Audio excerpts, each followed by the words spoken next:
नमस्कार मंडळी. श्रावण महिना लवकरच सुरू होतोय. या महिन्यात कुलदेवीची ओटी भरण्याची परंपरा ही अनेक कुटुंबामध्ये आहे. कुलदेवतेची ओटी कधी आणि कशी भरावी हे आजच्या या व्हिडिओमध्ये आपण जाणून घेणार आहोत. पण त्या अगोदर जाणून घेण्यापूर्वी चॅनलवरती जर तुम्ही नवीन असाल तर चॅनलला लाईक करा आणि सबस्क्राईब नक्की करा. चला तर मग व्हिडिओला सुरुवात करूया. ते म्हणतात ना की कुलदेवता ही संपूर्ण कुटुंबाची रक्षक कवच मानली जाते. आपल्या हिंदू धर्मामध्ये कुलदेवता आणि कुलस्वामिनी ही एका विशिष्ट कुटुंब, वंश किंवा कुळाची आराध्य देवता मानली जाते. अनेक घराण्यांमध्ये पिढ्यानपिढ्या कुलदेवतेची पूजा करण्याची परंपरा आहे. आपल्या हिंदू धार्मिक श्रद्धेनुसार कुलदेवतेची उपासना केल्यानं कुटुंबावर कृपा राहते आणि आपल्या जीवनातील विविध अडचणींवर मात करण्याचे बळ आपल्याला मिळत असते. कुलदेवता ही संपूर्ण कुटुंबाची संरक्षक देवता मानली जाते. कुटुंबातील सदस्यांचं रक्षण व्हावं, संकट दूर व्हावीत आणि मंगल कार्य निर्विघ्नपणे पार पाडावीत यासाठी प्रत्येकानं कुलदेवतेची पूजा ही करायलाच हवी. तसंच कुटुंबातील महिलांकडून कुलदेवतेची ओटी भरून कुलदेवतेचे आशीर्वाद घेतले जातात. कुटुंबावर कृपा राहावी, संकट दूर व्हावीत आणि सुखसमृद्धी लाभावी अशी प्रार्थना आपण कुलदेवतेची ओटी भरत असताना करत असतो.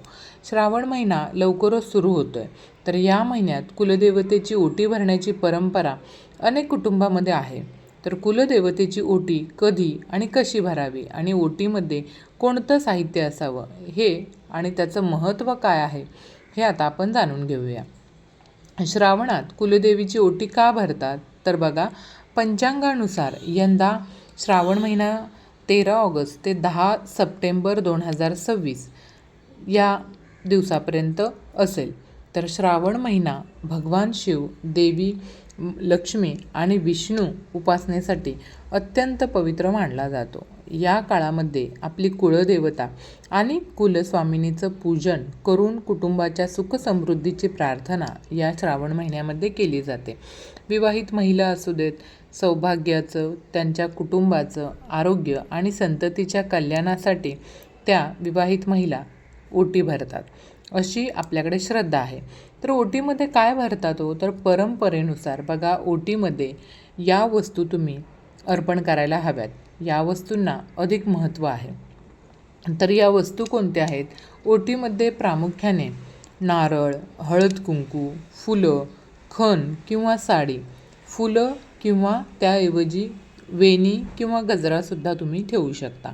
तसंच तांदूळ. आता खण किंवा साडी जी आहे ती तुमच्या घराच्या प्रथेनुसार किंवा तुमच्या कुवतीप्रमाणे तुम्ही खण घेऊ शकता किंवा साडी घेऊ शकता.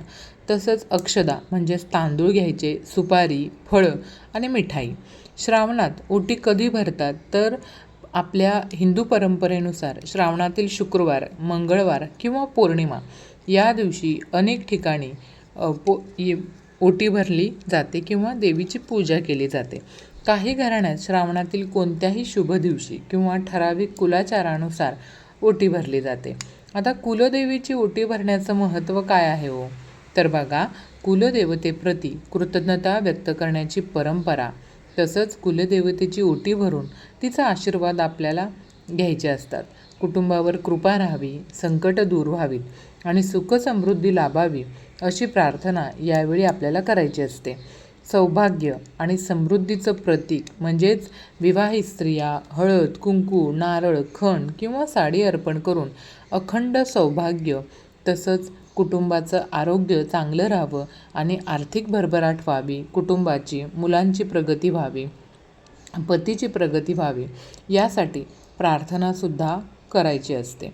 बघा, कुळाचार जपण्याचं महत्त्व म्हणजे काय आहे तर प्रत्येक घराण्याचे काही विशिष्ट कुलाचार असतात. कुलदेवतेची ओटी भरणे हा त्या परंपरेचा एक भाग असून त्यामुळं आपल्या पूर्वजांनी जपलेल्या धार्मिक रूढी, आपल्या ज्या काही धार्मिक रूढी आहेत त्या पुढील पिढीपर्यंत यामुळे पोचल्या जातात.